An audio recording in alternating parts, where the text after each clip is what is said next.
Hello students, welcome back to our channel. तो आज की वीडियो हम लोग अपनी translation zero to hero series को कंटिन्यू करते हुए यूज़ ऑफ आर्टिकल्स के बारे में देखेंगे। तो यहाँ पे मैंने छोटा सा ब्रीफ इंट्रोडक्शन दिया हुआ है आर्टिकल्स का। तो यहाँ पर लिखा हुआ है articles are of two types. Number first लिखा हुआ है डेफिनेट आर्टिकल्स एंड नेक्स्ट यहाँ पे इनडेफिनेट आर्टिकल्स। तो डेफिनेट आर्टिकल्स के लिए डेफिनेटली आप लोग द का यूज़ कर सकते हैं, और द उस केस में हम लोगों को रिप्रेजेंट करना होता है जब भी कोई भी चीज़ हमको डेफिनेट दी हुई हो। डेफिनेट से यहाँ पे मतलब है कि किसी भी चीज़ के बारे में हम लोगों को कंप्लीट इन्फॉर्मेशन हो, तो वहाँ पर हम लोग डेफिनेट आर्टिकल्स का यूज़ करते हैं। नेक्स्ट यहाँ पे दिया हुआ है इनडेफिनेट आर्टिकल। इनडेफिनेट आर्टिकल यानी कि किसी भी ऑब्जेक्ट के बारे में हम लोगों को जो कंप्लीट इन्फॉर्मेशन होती है वो नहीं होती है, तो उस केस में हम लोग यहाँ पर इनडेफिनेट आर्टिकल का यूज़ करते हैं। तो बाकी नीचे आप लोगों को कुछ पता होगा कि जब भी जो भी वर्ड होता है उसके पहले अगर हम लोगों का वॉवेल से साउंड स्टार्ट होता है तो हम लोग यहाँ पे एन या ए लगाते हैं। तो उसका यूज़ हम लोग नीचे देखेंगे इस तरीके के सेंटेंसेस में। अब यहाँ पर लोग देखते हैं कि अशोक एक महान राजा था। तो यहाँ पर आर्टिकल आप लोगों को यूज़ करना है। तो सबसे पहले स्टार्टिंग करेंगे सब्जेक्ट से। सब्जेक्ट हमारा है अशोक। तो अशोक, अब यहाँ पे था आ रहा है यानी कि वॉज का सेंस आ रहा है पास्ट के लिए, तो Ashok was a great king. अब यहाँ पर ग्रेट में गा आ रहा है पहले, यानी कि हम लोगों को प्रोनाउंसिएशन करना है। तो प्रोनाउंसिएशन में कोई भी वॉवेल साउंड अगर निकले तो उस केस में हम लोग एन का यूज़ करते हैं। अगर प्रोनाउंसिएशन में वॉवेल साउंड नहीं निकल रहा है, प्रोनाउंसिएशन का मतलब है मेरा उच्चारण से, अगर किसी भी वर्ड के उच्चारण यानी प्रोनाउंसिएशन में वॉवेल साउंड निकलता है तो हम लोग वहाँ पे एन का यूज़ करते हैं। और बाकी हम लोग अगर वॉवेल साउंड नहीं निकलता है तो उस केस के लिए हम लोग ए का यूज़ करते हैं।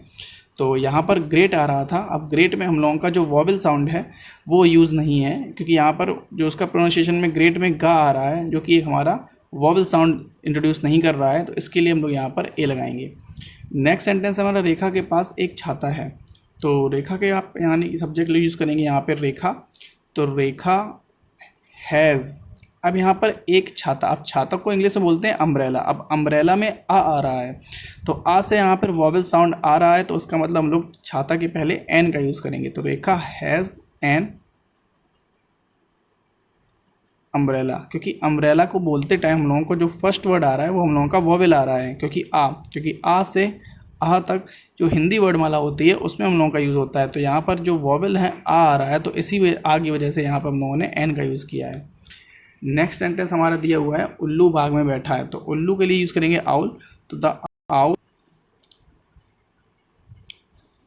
अब उल्लू बाग में बैठा है, तो उल्लू बाग में बैठा है के लिए उल्लू के लिए आउल का यूज़ किया। वॉज नहीं, सॉरी, यहाँ पर इज़ लगाएंगे, यहाँ पर प्रेजेंट की बात हो रही है। तो the owl is sitting in the garden. अब यहाँ पर आप लोग देख पा रहे होंगे कि कोई भी कॉन्टिन्यूअस सेंटेंस नहीं है, फिर भी हम लोगों ने यहाँ पे आईएनजी लगाया हुआ है। तो जब भी यहाँ पे ऐसा सेंस होता है कि बैठा है, खड़ा है, तो यानी कि वो काम लगातार जारी है, वो अभी भी बैठा हुआ है, तो यहाँ पर सेंस हमारा कंटिन्यूअस का ही आता है। इस वजह से यहाँ पर हम लोगों ने सब जो वर्ब है उसके साथ आईएनजी फॉर्म का यूज़ किया है। तो यहाँ पर owl is sitting in the garden. Next यहाँ पे हाथी गन्ना खाता है। तो हाथी के लिए यहाँ पे एलिफेंट यूज़ होता है। तो एलिफेंट में जब हम लोग उसका प्रोनाउंसिएशन करते हैं तो एलिफेंट में ए आ रहा है जो कि हमारा एक वॉवेल साउंड दिखा रहा है। तो यहाँ पर एन एलिफेंट का यूज़ होगा। तो एन एलिफेंट गन्ना खाता है। तो यहाँ पे प्रेजेंट इंडेफिनिट का यूज़ होगा। यहाँ पे आप लोगों को पहले भी आप लोगों को पहचान बता चुके हैं कि जब भी ताती ते आता है तो वहाँ पर प्रेजेंट इंडेफिनिट का यूज़ होता है। तो एन एलिफेंट ईट्स। अब गन्ना की स्पेलिंग होती है हमारी शुगर केन। तो एलिफेंट ईट्स शुगर केन।